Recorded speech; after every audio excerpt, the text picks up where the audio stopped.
Good afternoon, everyone, and welcome to this session, GRC Connect Middle East. Today, we are going to be talking about privacy and GRC considerations in the GCC and the fact that there is a current increasing demand. And in fact, actually, it's probably only going to get bigger. So today, I am joined by an illustrious speaker, but we'll introduce him in just a moment. But before we do so, just to give you a quick overview of what we're going to be going through today. So after today's welcome, we will dive straight into it. It's a bit of a fireside chat, so it will just be really some question and answer type sort of sessions, bits of thoughts, commentary. Should you have any questions, please put them in the chat box, and I'll tell you more about LinkedIn in just a moment. And lastly, we will have a Q&A towards the end of the session, but obviously if you do have a burning question that you would like to ask and get a response, get it into the chat box quicker, and then we can try and address it as we go through. I'm Scott Bridgen, the moderator for today, and I lead OneTrust GRC from a global perspective. I come with about 25 years background in risk and compliance, from Ministry of Defence through to vendorland, so seen both sides of the fence. And I would like to introduce to you today my co-speaker, which we'll do in just a moment. But before we do that, you can join the discussion on our LinkedIn community. Please follow the link in the resources section to the left of your screen or to the right, depending on the orientation that you've got this set up in. And you can actually follow the chat live. From here, I would like to introduce you to Ahmed Javed, who is a cybersecurity strategist within the IT industry. Ahmed, would you like to introduce yourself? Thank you very much. Thank you very much, Scott, once again, and for inviting me for such a lovely talk. My name is Ahmed Javed, but I'm primarily a cybersecurity strategist and was been in GCC from a quite long time, almost a couple of decades now. And more than half of my professional career was been in Big Four, including Ernst & Young and Deloitte, delivering the GRC related and privacy related projects all over. And of course, as myself and Scott share the legacy when we was been in both sides of the chair and the table. I was been in industry as well, and part of oil and gas and in banking, and now I'm part of the vendor landscape. So driving the GRC and privacy initiatives for a lot of my prestigious clients.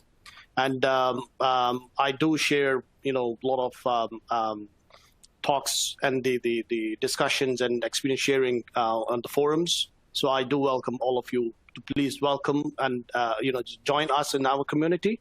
And I look forward to have discussions and experience sharing, the talks in a coming future. Thank you. Excellent. Thank you very much, Ahmed. So we will begin. Now, this is an interesting conversation. We're going to jump straight into it today. And one of the things that I know, Ahmed, you and I have spoken about previously is, what is GRC? A lot of people talk about it, and it means different things to different people. It can mean everything from enterprise and operational risk. It can mean IT and security and cyber risk. It can mean all of my corporate obligations or regulatory obligations. But how would you describe GRC and GRC solutions for non-technical decision makers? But generally in my discussions, I usually prefer talking in a very simple, understandable and logical way of, looking into the GRC. When GRC is nothing, is just basically a tools and techniques which helps the management officials to define their strategic directions and how and approaches to mitigate their risks in their running in business operations more effectively and efficiently. Compliance and regulators definitely play their role in terms of standardizing and improving the collaboration among the stakeholders, though. But GRC is for in the context of any organization is very much is kind of a tool which helps laying out a foundation of their strategic direction or of their investments within their IT operations to produce maximum business value. So it helps aligning our efforts towards their strategic objectives. It helps us improving our value delivery. It helps us, mitigating the risks around within our business processes, with our technology complexities and all that. And at the end, which is the root, the bottom of all about is the effective way of resource management. So collectively, basically we have to have a monitoring mechanism around all of these efforts, which is basically comes with the performance management point of view, where we define a matrix and KPIs to monitor all of these things. So this is eventually, if we look into from a IT leader's point of view, when he basically or she has to put an effort to align all of these, the matrices or monitoring mechanisms along with their corporate strategic direction, which means that GRC is not only applicable within the context of IT, it is basically a corporate initiative which has to be taken forward by all the related stakeholders, whether it's business leaders or risk management or CROs or CTOs. All of the big boys have to sit down together on one table to drive this initiative. And you raise an interesting point there when you say about business leaders and that sort of tone from the top or top down. Across the GCC over the past sort of few years, have you seen an increase in that appetite from business leaders to improve their governance, risk and compliance programs? And certainly, there's a serious need have been felt by different industry groups to standardize all of these efforts, and of course, to introduce such frameworks which helps them aligning their efforts with their strategic, the objectives. Let's take an example of a financial industry. The FSIs have put down a lot of effort in standardizing these, the efforts and the frameworks. And of course, the central banks within the GCC have taken a very important and leading roles in putting down all of these, the frameworks and layouts, where all the banks are actually started following as a guidelines. And in terms of that, a compliance achievement efforts, it has been, of course, there's a lot of collaboration among the banks, and there's a lot of synergy which have been felt with the help of the standardization, especially in the FSI. When we compare in the public sector, I think that's where a lot of effort has been put down at the moment. Particularly, I would say leading examples are UAE and Qatar, where the governments have put down all the frameworks which are required to standardize these efforts, to concise and focus, to help them achieve a more cost-effective solutions to achieve their compliance in a more easier and effective and efficient way. So there is a big wave going on at the moment in GCC at the moment, with the serious need felt by the governments to empower the business leaders with such regulations and legislations, which helps standardizing the industry level efforts. So one point is that. Second thing is, when it comes to standardization, the governments in GCC, in particularly UAE, KSA, Saudi Arabia or Qatar, they have defined their own national level specific standards related to the GRC.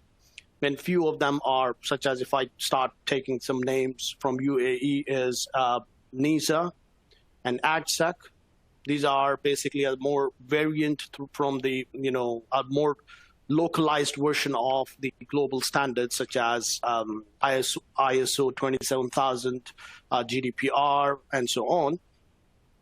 And similarly, Qatar government, which is the regulator here, who is driving the cybersecurity national level initiatives, is called as QCERT, have developed a national information protection assurance policy, and that wave of the compliance is going on. Similarly, in Saudi, when there's the regulators SAMA has developed their own policies, which all the relevant sectors are complying with.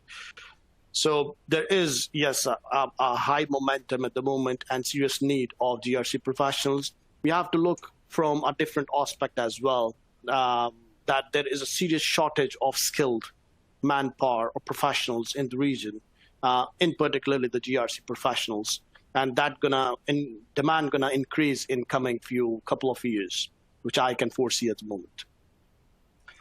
Interesting.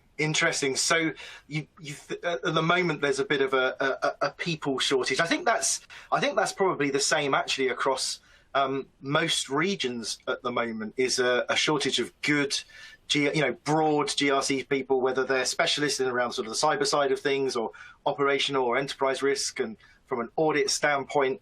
So that we'll come back to the people part of the problem in just a moment, because I think that's very interesting. But you raised so many good points, and I know what some of the questions are going to be down the line, and I'm kind of getting excited about where we're going to go. So what I'll do first is let's bring the two worlds together, because you've mentioned, the broader GRC piece, and then you've mentioned the privacy aspect. Obviously, you've mentioned GDPR. Now, privacy is part of GRC, but do you measure privacy differently, or should it be part of the wider GRC initiative? See, from my standpoint, I mean, certainly as a privacy is considered and should be considered as part of the bigger GRC initiative. Reason being that even if we see from a global leaders, they have defined privacy as a subset of the GRC. Very typical example, which I would like to highlight, is the ISO 27701, which basically relate to the privacy, is a subset of ISMS, ISO 27001. So similarly, the reason being that when privacy is all about confidentiality, integrity, and availability of PII, which is personally identifiable information. It's not all about the corporate sensitive information. It's only PII. So, and of course, the relevant stakeholders are similar, if not same. And the privacy initiatives should be taken as part of the larger GRC. And the relevant question is that who should own these initiatives in the organization? Now, there is a lot of debates happened in the past couple of decades about that. I mean, who should own the GRC program in your organization? Who should be responsible for the budgeting, the efforts related to the GRC? Similarly, the same questions are evolving again. And whether you take it as part of privacy or resilience efforts, at the end of the day, it's in a wider range. It's a GRC initiative. So I would say the privacy is, once again, is a subset of the GRC, and it should be measured and monitored as part of the larger program. Excellent. No, interesting. And I completely agree. And so I'm just getting a bit more comfortable with this chair. So, because we're going to get into the good part of the discussion. And privacy and security are so intrinsically linked. I mean, if we break it down in its simplest format, from a privacy perspective, you're relying on the security and the infrastructure and the IT teams that have the containers. Those containers are where my data lives, and they pass to and from those containers. Those containers could be internal, they could be external, they could be physical, they could be virtual. And what I need to do, and you touched on this beautifully about the CIA aspect, is it needs to be protected. But it also needs to be available. And we need to make sure from that perspective that the level of availability is to be able to do their operations. We can't wrap things up in cotton wool and make them impossible to get to, and layers and layers and layers. So there has to be some proportionate response from that perspective. And you touched on another interesting point around the wider GRC initiative, who should own it from a budgetary perspective. We see in very mature organizations, businesses have the capabilities to have dedicated teams for their individual domains within GRC initiatives. So Ahmed, in smaller organizations, who do you think should own it and why? Yeah, I mean, it's a very interesting question, from a perspective, when we discuss about the SMEs, the small and mid-sized enterprises, I mean, it's a very different way of looking into the risk initiative, the risk management, the frameworks per se from SME standpoint. Small and medium enterprises have, like, they won't be able to practice properly the SODs. There are a lot of other challenges in terms of like segregating their, the functions clearly. So if an SME can afford having an individual or a unit who should drive the risk management initiatives, they should own the GRC and the privacy initiatives as part of the risk management. And now that as well depends that SME belongs to which industry group. Because we do have clear guidelines from the central banks when it comes to the financial institutions, investment companies, insurance companies have a more clarity in terms of defining the roles and responsibility of a risk management function. But when it comes to the logistics or oil and gas or contractors, manufacturing industry, the risk management functions have not been yet reached to the level of clarity, in terms of segregating the responsibilities. So in certain cases, I think that comes usually with the shared responsibility with the business owners. And the business owners having such a responsibility as well brings a lot of challenge in terms of, how much business professional, the business owner, understand the privacy-related complications and the challenges to achieve such a compliance. So my take on this question or the comment is that in a small organizations, there should be a need of at least defining risk management unit, maybe that can comprise with the one person, should be enough. But that should be a separate, dedicated, well-defined unit for risk management who should own this initiative. And you raised probably the most painful part of any GRC program is the line of business and trusting the line of business both from a culturally, because they have day jobs, marketing, sales, manufacturing, production, operations, finance, whilst each of them have their own very clearly defined processes and the way that they operate, which is almost risk and compliance management in itself, in its purest essence. They often don't see it as such. So I know we haven't talked about this question, but I'm interested to get your thoughts. So when you as a professional and you go and sit down with companies, how do you help them understand their culture better? Let's just take cybersecurity as an example. So cybersecurity is difficult because a lot of people just say, well, passwords are like underwear, you must change them daily, weekly, or, who changes their underwear weekly? That's crazy. It has to be daily. But anyway, but we see a lot of these sort of marketing and trainings that CISOs and CIOs do. But from your perspective, how would you sit down with a customer and suggest that they can build a better culture to get that trust and maturity within the company? See, with that's exactly, I think, the fundamental challenge of any risk-related professional, whether we are in cyber or GRC or privacy professionals or operational risk officers or till the level of CISOs and the CROs. The fundamental need here to help the customer or the business owner to understand that what are the risks. We are here to help them achieving their corporate goals and mitigating their risks together as your strategic partner. That's basically a consulting approach. However, from a value proposition point of view, or help them understanding their own risks better, we need to educate them by throwing some own questions. It's more kind of a more psychological session than awareness in terms of, because they know their business the best. We don't know. So when we throw the questions, we bring them to the point where we want them to look at from that point of view. So by throwing such questions, that how do you see that if that particular process fails because of such and such reason, how much do you think that what would be the financial impact on your organization? So then he looks at it, because he have never thought it, or we have never assumed it, that it can ever fail.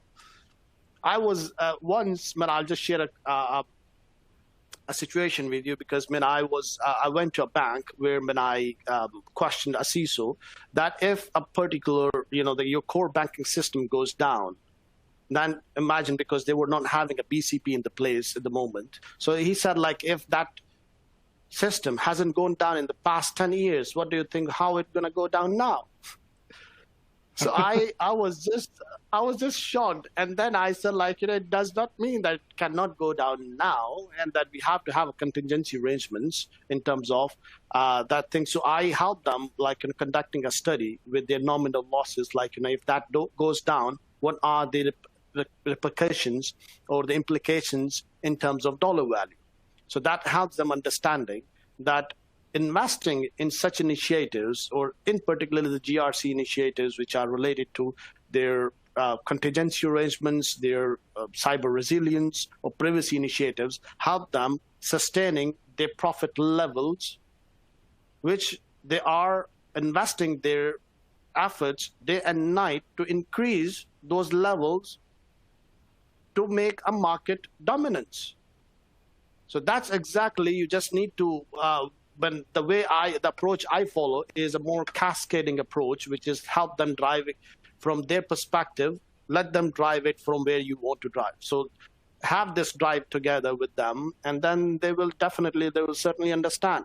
Because risk management is embedded within each and every human's mind till the level of the Fortune 500 corporate culture.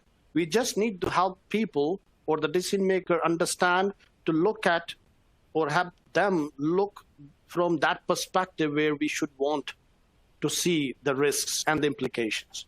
Then we have to think the backward, that how we can have our more effective contingency arrangements or mitigation efforts in a more cost-effective way. So that's the way I would do that with any of my clients. Yeah, absolutely. And that's fantastic. And again, you raised so many good points. I'm going to touch on a couple of them. So first things first, we do take and manage risk to achieve objectives in its absolute purest format. And you're absolutely right. It is embedded in every human being across the world since the dawn of time. Whether we are crossing a road, whether we are wrestling a woolly mammoth, whether we are swimming with a pool of sharks, we have appetites and tolerances. My appetite and tolerance of crossing the road in comparison to swimming in a pool of sharks are very, very different, but the risk of death or injury is exactly the same. So I will apply very different controls, like for a start, not getting in a pool of sharks, by comparison. You also raised another really interesting point that I don't feel people talk about enough. And I think that going forward, the psychology of risk management is something that is going to come into play a lot more. And I think the GCC have got a great opportunity to take advantage of this and really, really start to understand the people part of the risk problem, because people can mess everything up. They're the Schrodinger's cat of risk and compliance, because you never know if you're in compliance or not in compliance. You can have the best program, the best methodologies, the best processes and technology, but people come along and it's a house of cards waiting to come down if we haven't communicated it right. So no, I love that. That is really cool. So here's the next question, and this is where we're going to jump gears a little bit, because regionally, from a GCC perspective, do you see the need for wider and broader GRC and very specific privacy frameworks for regional corporates? Yeah, I think it's just the question. The answer to the question is just adding on my previous piece of the experiences which I have shared, is that yes, there is a need of having these frameworks regionally here for the corporates, and more specifically to address the more domestic nature of cyber and privacy needs. because when if I say these initiatives have already been taken by the governments and some corporate, the larger corporates per se, they have their own internally defined frameworks where there is a compliance effort is going on, namely, which I've just highlighted in my some time back is, if we take an example of UAE, they have developed NISA and ADSEC. And then in Kuwait, there is as well a couple of frameworks have been developed, which are not very strongly enforced. However, it has been said and related to the I would say more from banking industry is leading these efforts from GRC and privacy perspective. Oil and gas is behind that in Kuwait, and then in Saudi. Yes, in oil and gas is all about the Aramco. A lot of those companies, large corporate oil and gas giants, they have their own internal frameworks defined, which are more customized to cater their own needs. However, that can be tailored within, to address the needs of the other corporate, other sectors within the KSA. But that role which regulators have to play is been very slow in KSA being which has been observed in past few years. If we compare Qatar and Bahrain being a smaller markets and the regulators are very active, Qatar government has actually have already been defined these frameworks. And the key regulators have been involved, the key authorities have been involved, driving these initiatives to achieve the compliance. Very particularly, a very important framework which I would like to highlight here is the Qatar FIFA cybersecurity framework for 2022, which has been developed by Ministry of Interior, and the compliance efforts have been monitored by the Supreme Committee themselves, to achieve such a compliance for those organizations who are directly or indirectly participating in the FIFA World Cup arrangements, to strengthen their information security and cyber controls around the critical infrastructure protection and the information privacy. Yeah, and that's an interesting one actually, because it's a really, really good cybersecurity an IT risk management framework. It takes the best of some existing ones with some really specific flavors and focus, and it's a very fresh approach. That brings me on nicely to the next question about this. If we look to the horizon, do you foresee, say, for example, in the next sort of 3 to 5 years, an increase in regulatory frameworks, say, for example? So as the GCC continues to expand their privacy and security frameworks they have already, do you feel like that there will be just an increase in regulation, or maybe even sort of mandatory requirements from a cybersecurity standpoint? And certainly, and then I think that not only I can foresee, it is a need of time today. It's not in the future, it's a need of time today, such as we really do need to have a clearly defined set of standards and frameworks related to the privacy today. There are a lot of privacy breaches have been happening here around, and a lot of corporates have felt the need to invest in the privacy initiatives. And recently, I'll just take an example of the Qatar Central Bank have actually initiated the privacy drive at the moment, and there are some compliance efforts are going on. Now, indirectly, we are in GCC, all the organizations, including UAE, Kuwait, Bahrain, and KSA, we are using GDPR as a reference framework, as in guidelines, but we need to tailor that, those guidelines in order to cater our domestic needs. Now, our domestic procedures and the compliance, the requirements are slightly different than the Europe. The European market is different, and where we have a support of the government and the other, VAT-related regulations and so on. So such as, when I'll take you a typical example of the penalty mechanisms are different in each and every state. So there is a domestic need to tailor it, that, to define that, the penalties and the types and all that. And more onto that, the breaches or such penalties have to be basically, defined in a clearly defined legal framework. Because when we talk about this breach and then a report of a breach, when there should be a form of a legal evidence, which is, of course, will be, or most likely will be, in an electronic form. How are we going to preserve it, and how the court will accept it? We still are not very mature here. Our legal, system, which is should be able to accept the electronic form of evidences in a legal court cases. So, and of course, the privacy breaches and such financial penalties has to be endorsed, has to be imposed as part of a legal framework, a legal system.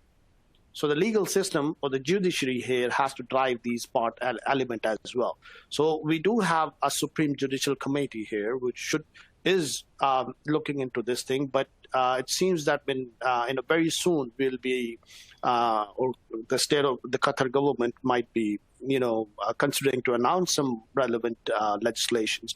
But in UAE, as an example, a leakage of a medical record, there is a penalty of 50,000 dirhams, which is supported by the legal system. So similarly, there's a need to have such a properly defined, the clauses for the privacy breaches, the disclosures, and these kind of things, supported by the legal, the authorities in state of Qatar, in GRC as well, and around the region. So it all, in this whole effort, the most important role which has to play by the legislators and the regulators. Now, the second biggest challenge is that when in each and every state, there's a different authority who should be taking a lead on this thing. Now, in a financial industry, that's regulator, Qatar the central banks are acting as regulators, but not in oil and gas. So there is a more higher level of an entity authority who should lead a nation level initiative, and helps and coordinating with the legal authorities or the Ministry of, let's say, Justice or something, to define these frameworks and then translate into a commonly understandable business language so that the normal enterprises start following it. So that's exactly what a mutual effort needs to go, where government regulators has to play their important role. And of course, in order to help them defining a proper frameworks and these things, professionals like us have to play an important role in discussing and making these things easy for them to chart down all of the legal clauses to be able to come up with such regulations soon. Absolutely. And again, you raised so many good points. And I think it's interesting because, as you mentioned, I mean, Europe had the same problem when GDPR was initially launched, or even prior to that. Each individual state and country had very much their own already embedded approach, law, legislation, response. You tend to find, we found that like France, Spain, Germany, Portugal, Italy, very traditional sort of countries that were focused on rights and freedoms in particular when it came to, from a privacy standpoint. They took and still do actually take a very different approach, even though there has an overarching piece of legislation from a GDPR standpoint. So it will be interesting to see actually, as you mentioned, individual states have their own approach. And I like your point about translating it into clearer language. So the businesses know what's required of them. Not so they can sort of cheat and just do a checklist, but just so they know what is expected. That helps them in turn subsequently build culture, and from a planning perspective, go on a maturity journey. So yeah, no, that you've raised some really, really good points. And that brings us nicely actually into, and I know you've touched on this, but I would like to just sort of touch on, if we could pick one or two that you're aware of, because I know that you've seen some of this. So what has been the role of the regulators thus far in developing GRC and privacy standards within the GCC? So just pick sort of one or two from your perspective that you feel is particularly interesting. Yeah, but I think it is indeed a very trusting effort, and some of the regulators which have they felt and realized their role to play in such an important initiative is one of the name which I will take is the QCERT. It is basically Qatar Crisis and Emergency, or I think it's a Cyber Emergency Response Team. It's part of the Ministry of Telecommunication and Transport. So QCERT has actually developed such framework with the help of in alignment with the global practices. So in this study, and apart from that, the Ministry of Interior here has actually developed Qatar Cybersecurity 2022 framework, which is again in line with the global, the standards and the frameworks. So the role of the regulator here is nothing as just, there are the global frameworks and standards and guidelines available. They are just need to take, and which they have been taking, and they are collecting all of the guidelines together and coming up with such a, the framework with a set of controls and, the relevant pieces of these frameworks which are applicable to domestic, local corporates and needs. Very typical example is the Qatar cybersecurity framework is where there was a specific need to empower such organization with with the help of these initiatives, developing an internal capability to mitigate the risk of cyber attacks and developing an incident response capability embedded within their organization. So it's more kind of a operational kind of framework than GRC only. So there is a GRC element, there is an operational capability element, and all. Also, that's more tailored toward the specific or the local needs of the time today. So the role of regulator is just to collect all of the guidelines together. They need to compile the localized version of the same, and which is the current examples which I'm just quoting.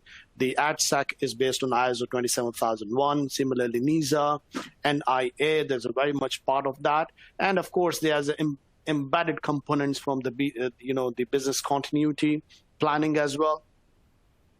So once the regulator defines that thing, then there is a need to drive the initiative by onboarding the related stakeholders.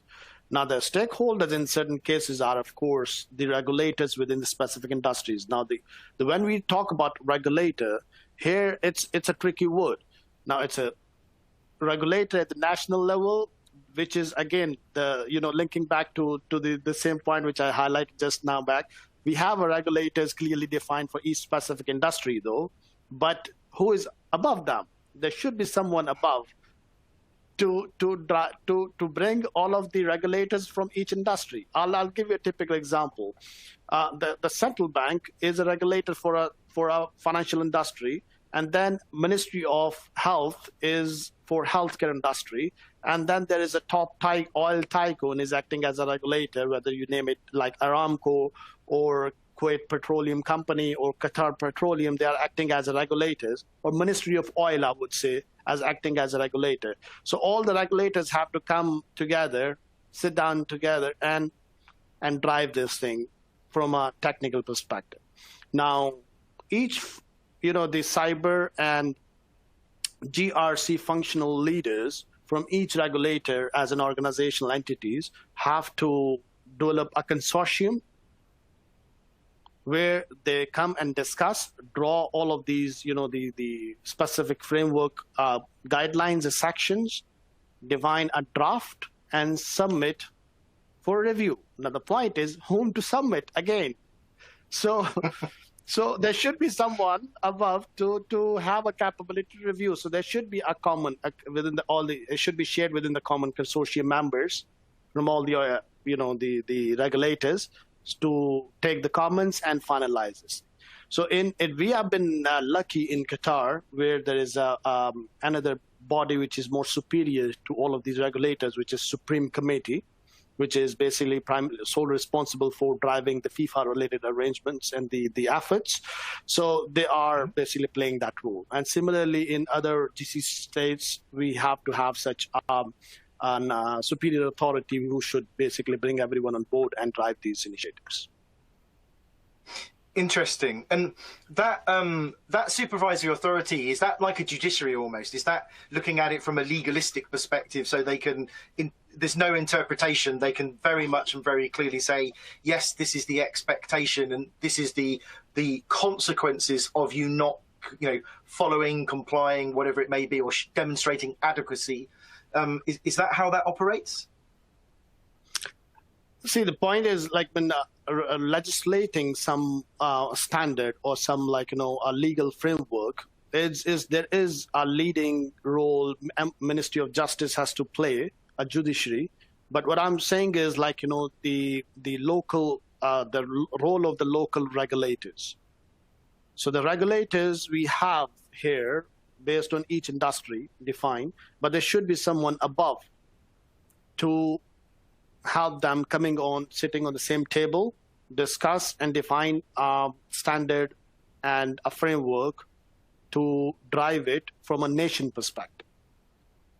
So there is, of course, a judiciary is one of the key stakeholders, and then there is a Ministry of Health in a healthcare sector, and then there is the central banks, which are the financial industry, representatives, and oil and gas, and so on. So that we have a well-coordinated GRC and privacy standard defined for that specific nation. Okay, interesting. And one final question on that. Once that was in place, whoever the supreme regulator is, do you think that from almost day one, they would have to enforce and show significant enforcement, so the businesses and the corporates and even the smaller organizations listen and onboard and embed this culturally within their organizations? Or do you think it should be a gradual approach?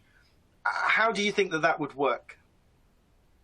Generally, in such scenarios, Scott, I personally see it's in most of the cases it's a top-down approach. Once you define and impose the regulation to the corporates, there is someone, professionals like us, who should go to the corporates and help them, help the decision makers and the business leaders understanding these legislations and the frameworks, and help them developing, such roadmap to develop this culture and embed within their organizations. Because privacy and GRC standards are not just a copy-paste or just checklist. We understand that it has to be embedded within the corporate culture. All the stakeholders have equally required to contribute into the efforts of such initiatives. Compliance is not a first one-time effort, it is a journey. Similarly, the GRC in a big picture and the privacy is a big picture. So risk management have to play their role as a monitoring mechanism. There's an internal audit, and then the business leaders, and then, of course, the technology leaders. Our CTOs have to have a a really strong understanding of these initiatives in order to comply with these requirements, because they will be questioned on their day-to-day activities related to the GRC, whether, of course, it's risk related or the performance related, or what the CISOs and the CTOs, both of them should have the answer to this question all the time, that what is the value you are contributing into your business? If they don't have the answer to this question, personally, I will take it as their efforts have been ineffective, because they have not been yet strategically aligned their efforts to achieve their corporate goals. So if that's not the case, then I think when they need to reconsider the efforts. A serious paradigm shift is required. A lot of the people needs to be get on board. There are a lot of awareness sessions has to be done, starting from the very CEO. Corporate executives needs to be invited. and then we should basically drive it. So all of this effort going to happen inside the organizations when the government and the regulators have done their role. They have done their part. Now we got the legislation, such as ISO 27001. Now, for example, the government and regulators said, all of you guys, the corporates in the country has to comply with ISO 27001. So they have done their role. Now, inside the organizations, the decision makers have to drive within the board of directors, the CRO, CTO, CISO, and the business heads have to sit down together to drive this thing, So very interesting aspect to look at it. This whole story or the whole set of efforts, the central role who have to play here in this all, the maze or the puzzle. Is it a CTO or a CISO? It's an interesting talk. It should have a separate dedicated session on its own, that, the GRC leadership, how we can drive GRC initiatives more effectively. So coming back to this thing, that means, yes, it's a mutual effort. Everyone have to play a role and contribute into these initiatives, because these are not one-time efforts. It's a journey. And once again, highlighting this to all of my dear friends and clients who are into CISO and the CTO roles, we should have the answer to this question today, now. Which is interesting. What is your contribution in achieving the corporate goals? No, I like that. And to be honest with you, it's something that we're seeing a lot more as risk quantification is something that it's been flavor of the pandemic, to be honest with you, since sort of the beginning of 2020.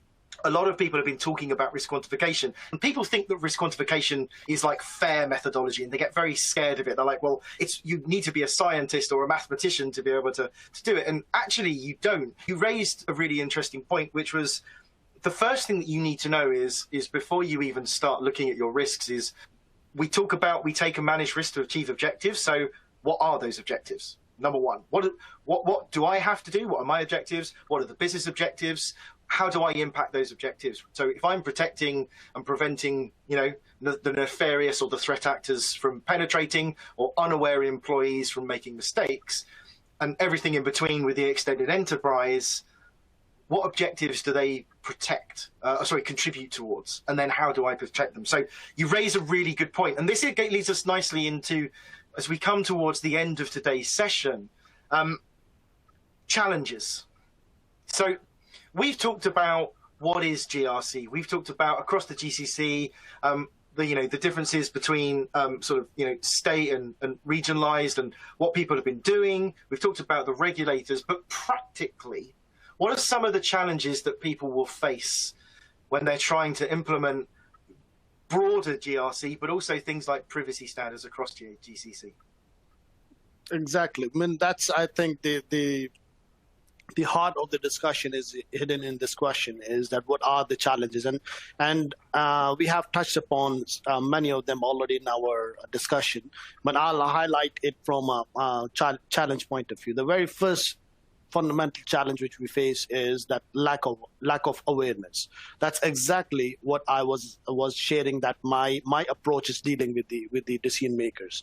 That the decision maker, or for example, the CRO, does not understand the CTO does not understand the way he should look at it from the perspective how the GRC initiative should be driven. And on the other side, like business heads who are the major contributors in the privacy initiatives do not understand the implications of the privacy, compliance or the privacy breaches. So the very first challenge is the lack of understanding around, especially among the decision makers community. Second thing is the role of regulators are not been that active as it should be. And we have touched upon a lot of aspects of that. The third thing is the need of the domestic regulations, which the current effort is going on at the moment, but I think it should have been picked up more faster. Thanks to, the way I say is like thanks to the COVID, that who helped us accelerating these efforts, which were there, but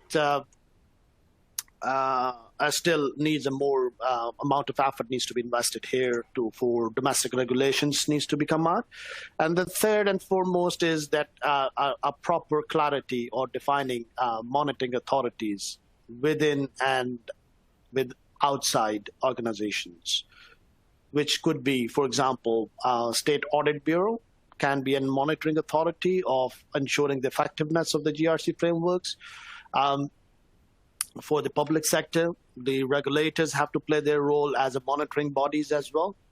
And of course, inside the organization, anyone who is acting as a governing body, that could be board of directors or anyone who there should be more clarity to that. And the last and foremost is the most fundamental challenge comes to ourselves, who are basically the practitioners and the professionals.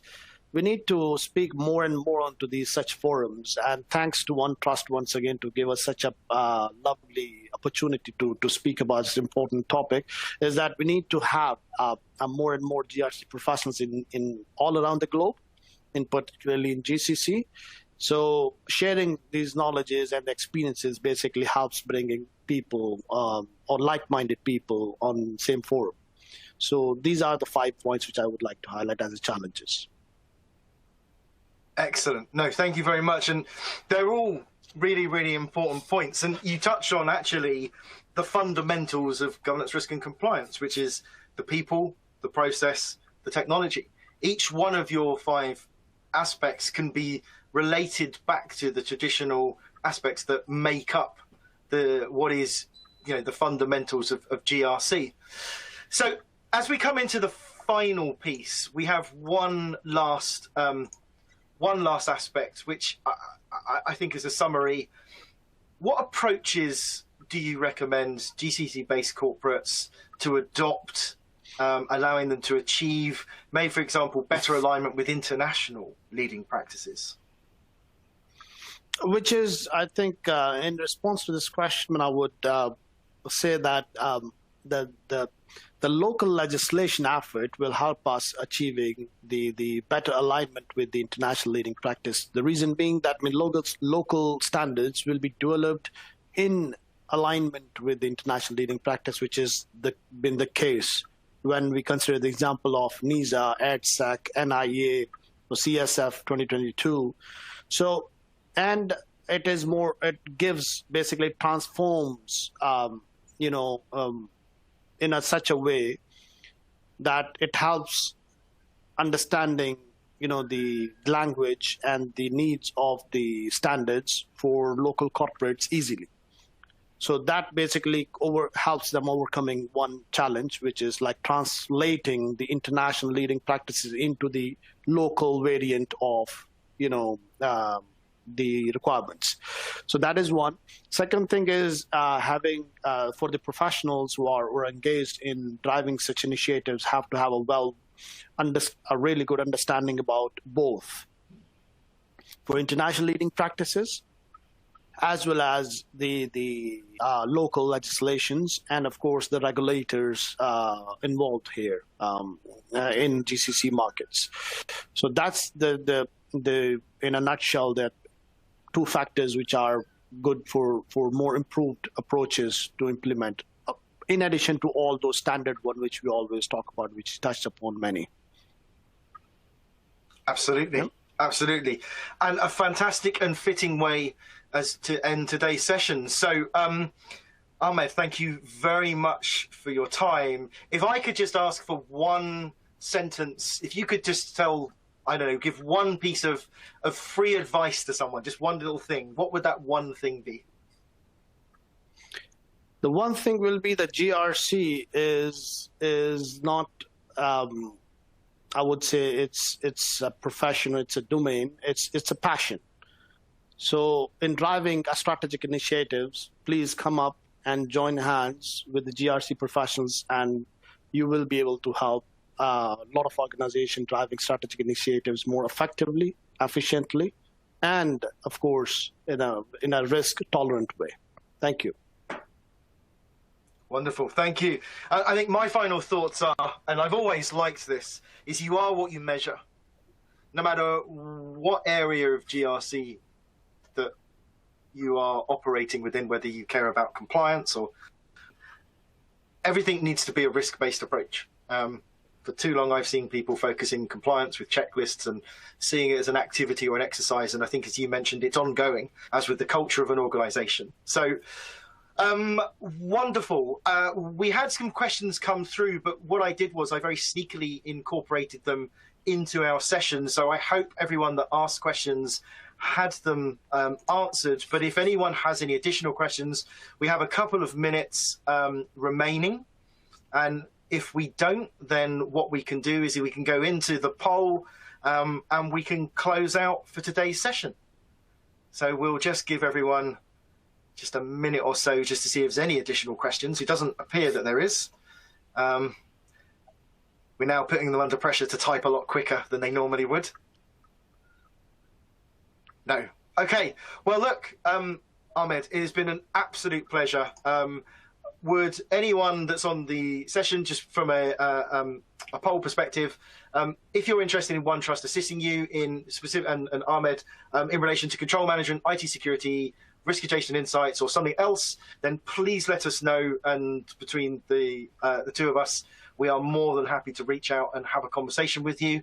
But it's been an absolute pleasure. It's been highly insightful, and we will have to organize another session to talk about some different aspects. I mean, there's so many more things that we could have gone off on, and I had to make sure that I kept it to time. But it's been a pleasure. Have a great rest of your day, Ahmed. Thank you very much. Thank you so much. Pleasure is all mine, and I look forward to have more sessions together. Absolutely. Everyone, thank you for your time today. Thank you for your attendance. Should you have any questions, obviously, please feel free to reach out to either Ahmed or myself or anyone at the OneTrust team. And we look forward to seeing you again on one of our next sessions. Thanks very much, and have a great rest of your afternoon. Bye-bye. Bye.